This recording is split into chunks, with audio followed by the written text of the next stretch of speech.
Chers frères, chères sœurs, dear brothers and sisters, alors nous sommes dans la 90e année de la fondation de l'Opus Dei par Saint José-Maria. Je me permets d'évoquer avec vous trois thèmes qui vous sont familiers. Sainteté, travail, évangélisation. Sainteté. Il n'y a pas si longtemps, la sainteté, c'était vu comme étant pour les vocations spéciales. Quelques-uns étaient appelés à la sainteté. Le Concile Vatican II a confirmé avec conviction, avec force, que la vocation à la sainteté, c'est une vocation qui concerne tout baptisé. Tous les membres du peuple de Dieu, tout baptisé est appelé à la sainteté. Ça a beaucoup d'implications, beaucoup de conséquences. Ça veut dire, tout baptisé est appelé à une vie de prière. Tout baptisé est appelé non seulement à une vie de prière, mais à une intimité avec le Christ. Tout baptisé est appelé à la contemplation. Tout baptisé est appelé à être habité par la vie de Dieu, par la vie surnaturelle. Des thèmes qui vous sont familiers, qui caractérisent à la fois la vie et l'enseignement et l'œuvre de Saint José-Maria, on pourrait dire, qui dans ce sens-là annonçait et devançait le Concile Vatican II. Un concile, c'est toujours le fruit d'une préparation, donc quelque part, ce courant faisait partie de la préparation du Concile Vatican II. Et on peut certainement rendre grâce à Dieu pour Saint José-Maria et son appel, la transmission de l'appel à la sainteté pour tous. Remarquez bien que pour répondre à l'appel à la sainteté pour tous, pour chacun et chacune d'entre nous recevoir l'appel à la sainteté que l'Esprit Saint nous adresse, il faut peut-être que la première, une des pierres de base, de fondation, c'est entre guillemets, de croire, de voir, de saisir, d'accueillir le fait que Dieu seul est saint. Dieu seul est saint. Ça peut sembler paradoxal de parler ainsi, mais Dieu seul est saint. Par exemple, dans l'Ancien Testament, on parle de la sainteté de Dieu, on va dire Dieu seul est saint, et si on veut louer quelqu'un, on va dire que c'est un homme juste. On va utiliser le nom de juste, c'est un juste. Mais on n'utilisera pas le nom de saint. On ne dira pas c'est un saint, on va dire c'est un juste. Mais Jésus-Christ vient dans le monde. Donc Dieu seul est saint et celui qui est saint vient dans le monde. Et celui qui est saint vient dans le monde et nous donne son Esprit Saint, l'Esprit du Père et du Fils, pour que nous puissions participer à la vie de Jésus-Christ, à la sainteté de Jésus-Christ. La sainteté devient notre sainteté, devient notre appel à la sainteté, devient notre réponse à l'appel de Dieu quand elle se fait participation à la vie de Jésus-Christ. En dehors de la participation à la vie de Jésus-Christ, il n'y a pas de sainteté, parce que Dieu seul est saint. Et être appelé à la sainteté, c'est appelé à participer à la sainteté de Jésus-Christ. Et ici, le mot de participation vient remplir toutes les dimensions.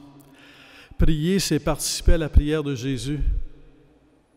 Parce qu'en Dieu, la prière est éternelle. Le Fils prie éternellement le Père. Notre prière ne peut être que participation à la prière du Fils, à la prière de Jésus. Notre obéissance ne peut être qu'une participation à l'obéissance du Christ. En Dieu, le Fils obéit au Père. En Dieu, le Fils donne au Père.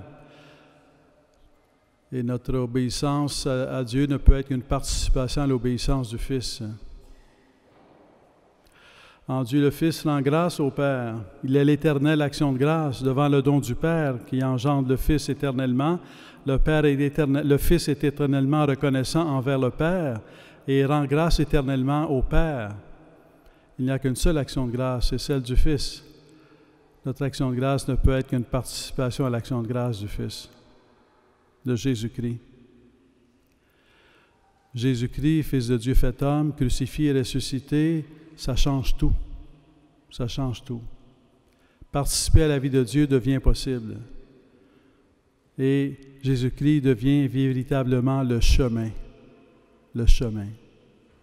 dont a voulu tant témoigner Saint José Maria. Le chemin par lequel nous apprenons et nous sommes conduits à être capables de vivre en enfants de Dieu. Au sens strict, il n'y a qu'un seul enfant de Dieu. On peut dire qu'on est les enfants de Dieu, et c'est vrai, mais pas au sens strict. Au sens strict, il n'y a qu'un seul enfant de Dieu, c'est le Fils éternel. Au sens strict, il n'y a qu'un seul Fils, c'est le Fils unique, le Fils unique du Père, le Fils éternel.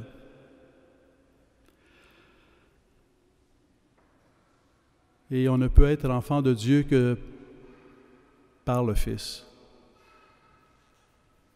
On ne peut venir une vie d'enfant de Dieu que par le Fils, dans l'Esprit Saint, parce que c'est l'Esprit Saint qui nous fait participer à la vie du Fils, c'est l'Esprit Saint qui nous fait participer à la prière du Fils, qui nous fait participer à l'action de grâce du Fils, qui nous fait participer à l'obéissance du Fils, qui nous fait participer à la croix du Fils. La sainteté devient un chemin lorsque notre chemin est Jésus-Christ. En dehors de Jésus-Christ, il n'y a pas de chemin de sainteté possible.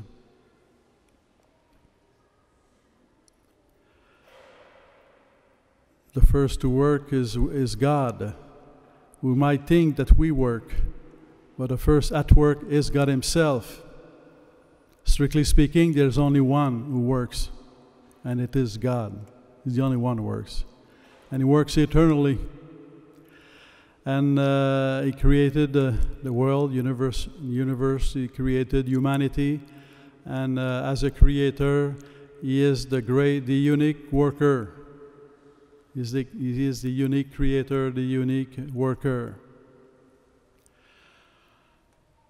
Sometimes maybe we tend to think that if it was not for the original sin, we wouldn't have to work. We have to work because of the original sin. Without the original sin, we wouldn't have to work. But Saint José Maria knew better. He knew that work was part of the plan of God, part of His plan of creation. And as we listen to in the first reading today, we see that this plan of creation, when God Himself tells Adam to work, to keep the world, to cultivate the world, it is before the original sin. Work is part of the plan of God since the beginning. But at the same time, what does it mean? It means participating to the work of God is part of the plan of God. God created us to participate in His life, in His sainthood, and His work. He created us to participate in His work. There is only one work. But if you want to participate in His work, well, it's only by participating in the work of Jesus Christ, in the work of creation and salvation in Jesus Christ, through Jesus Christ and the Holy Spirit, always through Jesus Christ. Whatever we do, there's no sainthood possible outside of Jesus Christ. There's no work as participating into the work of God, participating in the construction of the kingdom of God. There's no such work outside of participating to the work of Jesus Christ and the Holy Spirit. So work is a gift, work is demanding, work is part of our call to holiness, because work is not only work, work is working with love, for love, through love. And this is only possible through Jesus Christ. l'évangélisation elle-même. On pense parfois qu'on est des évangélisateurs et on veut évangéliser. Et certainement que Saint José Maria a eu ce feu sacré pour l'évangélisation. Mais en même temps, il était très conscient que le premier évangélisateur, comme le premier travailleur, c'est Dieu lui-même. Le premier évangélisateur, c'est Jésus-Christ lui-même. C'est ce que le pape François nous rappelle dans son exhortation sur la joie de l'Évangile. Avant de parler de tout ce qu'on peut faire pour l'évangélisation, il parle de ce que Dieu fait pour l'évangélisation et il parle de Jésus-Christ comme étant le premier évangélisateur. On pourrait dire le seul évangélisateur. Notre travail d'évangélisation ne peut être que participation à l'œuvre de Dieu, que participation à l'évangélisation de Jésus-Christ. En dehors de Jésus-Christ, il n'y a pas d'évangélisation.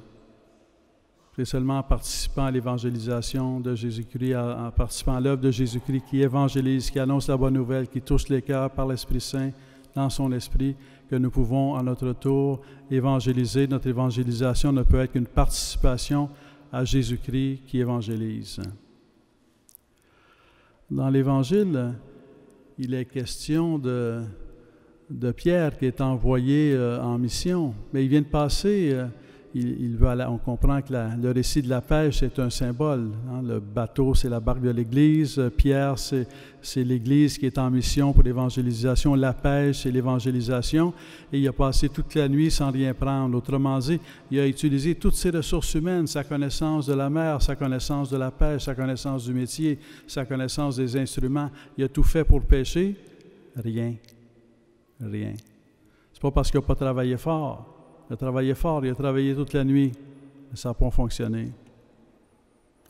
Et là, il entend Jésus-Christ qui lui dit « Jette ton filet. » « Ah, j'ai essayé, ça ne fonctionne pas. »« Jette ton filet. » Alors là, il obéit à Jésus-Christ et son filet est rempli à craquer. Il n'y a pas d'évangélisation possible en dehors de l'obéissance à Jésus-Christ. Impossible. Impossible parce que l'évangélisation, c'est non seulement annoncer une parole, c'est non seulement témoigner de sa vie. L'évangélisation, c'est toucher le fond de l'âme. Et ce n'est pas l'être humain qui touche le fond de l'âme, c'est Dieu. On n'est même pas capable de toucher le fond de notre propre âme. C'est Dieu qui peut toucher le fond de notre propre âme. Et ce n'est pas vrai qu'on est capable de toucher le fond de l'âme d'une autre personne. C'est Dieu qui touche le fond de l'âme d'une autre personne, de l'autre. En dehors de l'obéissance à Jésus-Christ, il n'y a pas d'évangélisation. C'est impossible. On peut travailler, on peut se dépenser, on peut passer des nuits blanches, on peut se vider.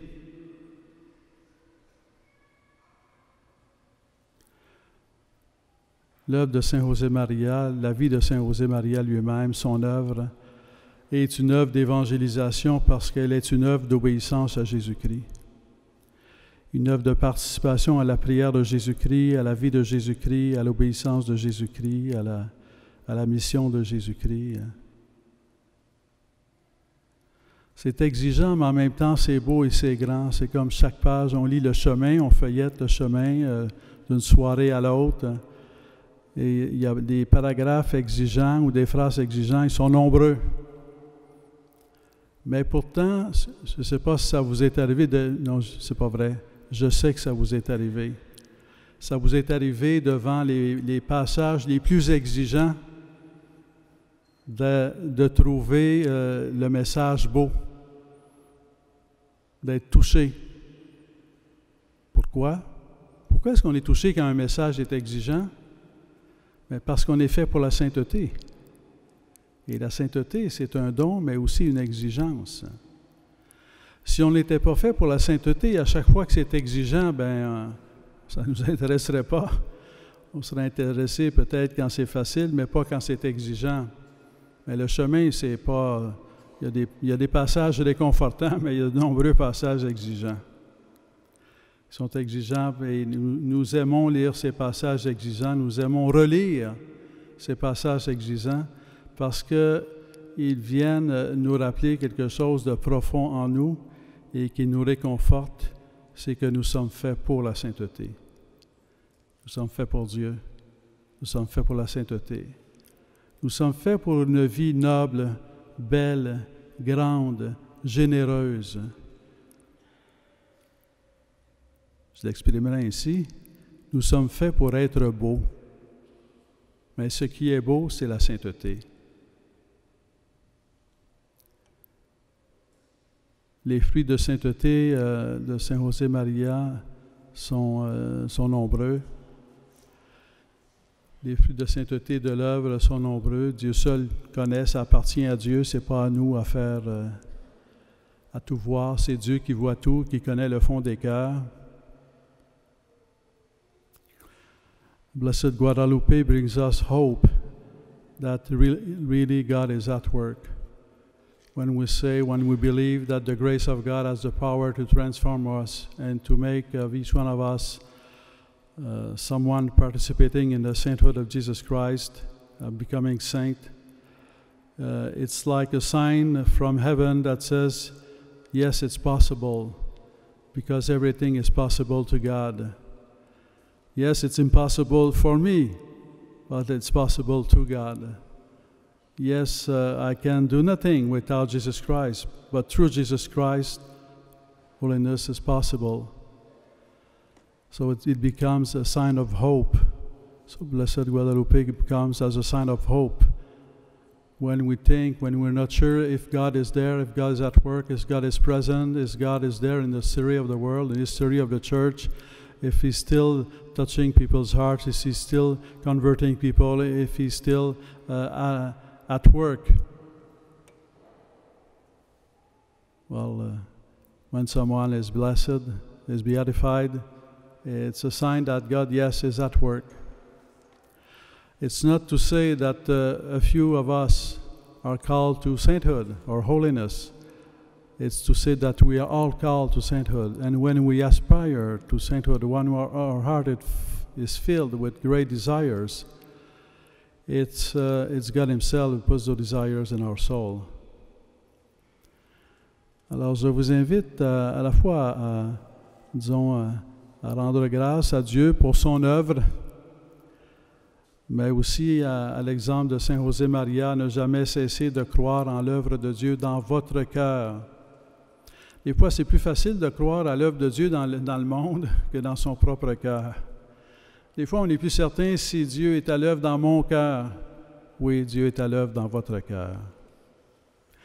Il ne peut pas tout vous dire maintenant, il ne peut pas tout vous montrer maintenant, parce que, ça, comme dit Sainte Thérèse d'Avila, s'il fallait que Dieu nous fasse ressentir tout l'amour qu'il a pour nous, ça nous tuerait, tellement cet amour est grand. Mais il nous prépare à la révélation de cet amour qui s'accomplira dans l'éternité. Alors prions Saint José Maria qui est déjà dans l'éternité, prions la bienheureuse Guadalupe.